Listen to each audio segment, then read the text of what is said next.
Top quality और consistent performance के लिए सिर्फ सिल्वर पंप्स। टॉप क्वालिटी और कंसिस्टेंट परफॉर्मेंस के लिए सिर्फ सिल्वर पंप्स, नाम याद रखना। मला पाठवलं, मला पाडण्याचा अनेक लोकांनी प्रयत्न केला। अनेकांना वाटतच नव्हतं की मी निवडून येईल, कारण ते त्यांच्या पाहुण्याला फोन करायचे, ते माझ्या विरोधात असायचे, म्हणजे येत नाही निवडून, ते तिकडे वर रिपोर्ट करायचे पास, हे येत नसते। पण मला कॉन्फिडन्स होता, डॉक्टर आरडी साहेब, आमची सगळी टीम भाजपची आणि सगळ्या महायुतीची, आम्ही खूप चांगल्या पद्धतीने नियोजन करत होतो आणि लोकांना वाटत होतं की गोपीचंद हा जतमधून आमदार झाला पाहिजे। सगळ्यात जास्त जयंतरावची झोप उडाली होती, जयंतराव झोपलंच नाही। जयंतराव हा एकदम कपटी आणि नीच माणूस असल्यामुळं तो आयुष्यात समाधानी राहत नाही। अहो, मी जेव्हा विधान परिषदेचा आमदार झालो, माणूस एखादा हलकट आणि नीच कसा असू शकतो, लोक म्हणजे गोपीचंद काही बोलतो। आता तुम्ही सांगा, मी विधान परिषदेचा आमदार झालो, माझ्या बरोबर सगळेच आमदार, उद्धव ठाकरे साहेब असतील, आपल्या नीलम गोरेताई असतील, शशिकांत शिंदे हे राष्ट्रवादीतून तेव्हा आमदार झाले, अमोल मिटकरी हे राष्ट्रवादीतून आमदार झाले, अन्य असतील 9 जण आम्ही होतो। आणि तेव्हा कोरोनाचा काळ होता आणि उद्धव साहेबांनी शपथ घेतली तेव्हा ते आमदार नव्हते, आणि आमदार झाल्यानंतर 6 महिन्याच्या आतमध्ये शपथ घेतल्यानंतर 6 महिन्याच्या आत आमदार व्हावं लागतंय। मग त्यांनी विनंती केली मोदी साहेबांना, कोरोनाचा काळ होता, सगळं लॉकडाऊन होतं, कोण कोणाला भेटत नव्हतं, बोलत नव्हतं, त्यांनी विनंती केली की आता माझं 6 महिने वेळ संपतीये आणि जर मी आमदार नाही झालो तर सरकार पडतंय। मोदी साहेब मोठ्या मनाचा माणूस, त्यांनी मान्यता दिली। आता आपल्याला वाटतं पडलंच पाहिजे, असं झालंय म्हटल्यावरती आपल्याला वाटतं ना कार्यकर्ता म्हणून हे कशाला व्हायचं, पण त्यांनी विनंती मान्य केली आणि त्यांनी निवडणूक लावली। निवडणूक पूर्ण बिनविरोध, सगळ्यांचं ठरलं की निवडणूक बिनविरोध। आता आम्हाला निरोप आले, आम्ही गेलो तिकडं, अर्ज वगैरे सगळं भरणं झालं, गुप्त होतं, ते कुणालाच माहित नव्हतं कुणाचा अर्ज भरणार काय, टीव्हीवरती वेगळीच नावं होती। आणि जेव्हा छाननी होती तेव्हा प्रदेश कार्यालयामध्ये मी बसलो होतो, सगळे उमेदवार आम्ही सगळे प्रदेश कार्यालयामध्ये होतो, आम्ही काय तिकडे जायचा विषय नाही, पार्टीचे वकील होते। आणि माझा फोन सायलेंट, देवाभाऊंचे 4-5 मिस कॉल, चंद्रकांत दादांचे 4-5 मिस कॉल, परत मी मोबाईल घेतला तर एवढे मिस कॉल पडले। मी फोन लावला, अरे तू कुठं आहे, मी म्हटलं प्रदेश कार्यालयामध्ये आहे। अरे ताबडतोब जा म्हटले, तिथं तुझ्यावरती आक्षेप घेतलाय। आता म्हटलं माझ्यावर आक्षेप घेण्यासारखं काहीच नाही, आपल्याकडे काही प्रॉपर्टी नाही, इन्कम टॅक्स नाही, काही मानगड नाही। तोपर्यंत एका डीवायएसपीचा फोन आला की तिथून गृहमंत्री अनिल देसाईंचा फोन आलाय एसपी साहेबांना आणि त्यांनी तात्काळ तुमच्याविषयीची माहिती मागवलेली आहे, म्हणजे गुन्ह्याची दुसरं काय, आणि तुम्ही लपवलंय, खोटं आहे, ऍफिडेव्हिट चुकीचं घातलंय आणि अशी माहिती मागवली। मग मी तिथून गेलो विधान भवनामध्ये, काही 2 मिनिटाचं अंतर चालत गेलो आणि बघतोय तिथं तर छाननी सुरू झाली आणि ते 2 आमदार उठले राष्ट्रवादीचे, ते म्हणजे आमचा आक्षेप आहे, आमचा आक्षेप आहे। ते निवडणूक निर्णय आक्षेप काय, तुम्ही अजून सगळे अर्ज माझ्या कस्टडीत आहेत, तुम्ही वाचले नाहीत, तुम्ही आक्षेप कसं घेणार, तुम्ही अर्ज वाचा आणि मग आक्षेप घ्या। दुसऱ्यांदा बोलले, तिसऱ्यांदा बोलले आक्षेप आहे।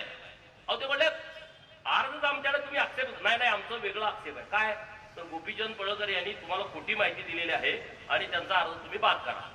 मग त्यांनी एक नियम वाचून दाखवला, ते म्हणले अर्ज आम्हाला बाद करता येत नाही, तुम्ही हायकोर्टामध्ये जावा। हे प्लॅनिंग कुणाचं, जयंतराव।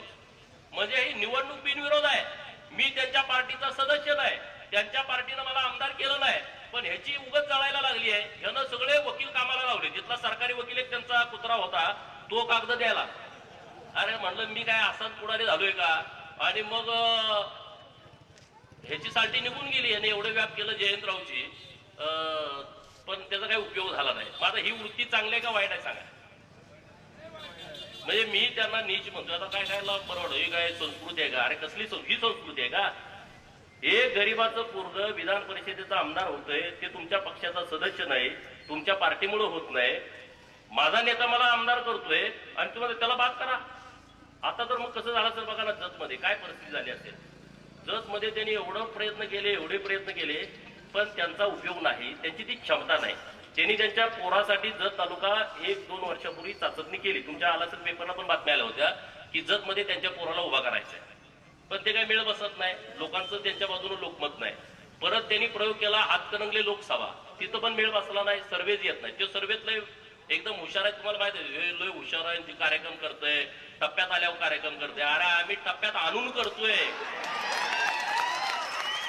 टप्प्यात आल्यावर कोण पण कार्यक्रम करल, पण टप्प्यात आणून कार्यक्रम करतोय आम्ही। जयंतरावला माझा शब्द आहे टप्प्यात आणून कार्यक्रम करणार. तुमच्या हिंमत असेल तुम्ही लढा लोकांच्यासाठी. आम्ही जसं लढलो अनेक वर्ष, तुम्ही लढा ना. तुम्ही कारखाने सोडून द्या. म्हणजे जतला बाहेरचा आमदार नको आहे. त्यांनी प्रचारामध्ये भाषण केलं, अरे बाहेरच्याला जतचा कारखाना कसा चालतोय तिथल्या सभासदांचा. जयंतरावला माझा आव्हान आहे, तो कारखाना सोडून द्या. तो सभासदांचा कारखाना आहे. आता एवढे वर्ष तुम्ही तिथं पैसे खाल्ले तिथं कारखान्याच्या माध्यमातून. महाकाली कारखाना ढापायचं कसं काय बघता? हा तुमचा तालुका आहे. आटपाडीचा कारखाना तो कशात घालायचा आहे? तो तुमचा तालुका आहे. अरे तुमचं गाव कासेगाव ते शिराळा मतदारसंघात आहे. तुम्ही इस्लामपुरात जाऊन उभा राहताय आणि तो माणूस जत मध्ये येऊन गोपीचंद बाहेर आलाय. ती जतची माणसं हुशार आहेत. जतच्या माणसांना सांगायला लागत नाही. झेडपीत जाऊन बघा, 10 सरपंच भेटले का 8 जतचेच असतात. मंत्रालयात जाऊन बघा, कुणी येत नाही. जतची पोरं तिथं भेटतात. कशाला आलाय? मंत्र्याकडे माझं काम आहे. एवढे हुशार लोक आहेत ते. त्यांना कुठल्या बाजूनं वारं सुटलंय त्यांना माहित आहे. कुठं उपणायचं त्यांना कळतं आणि कुणाला घरी घालवायचं हे पण त्या लोकांना कळतं. एवढी शार्प लोक आहेत जतची. आणि त्यामुळं माझी जबाबदारी आहे.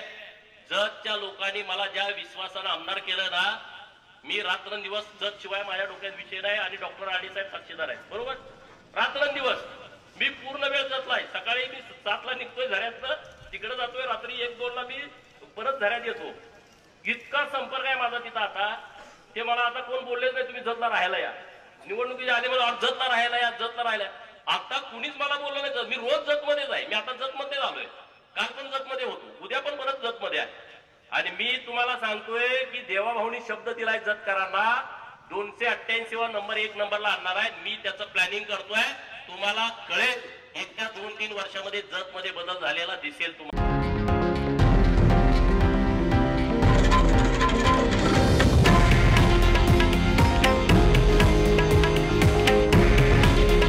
हे आहे देशातील नंबर 1 न्यूज नेटवर्क आणि आपण पाहत आहात TV9 मराठी. काळजी तुमची, हित महाराष्ट्राचं.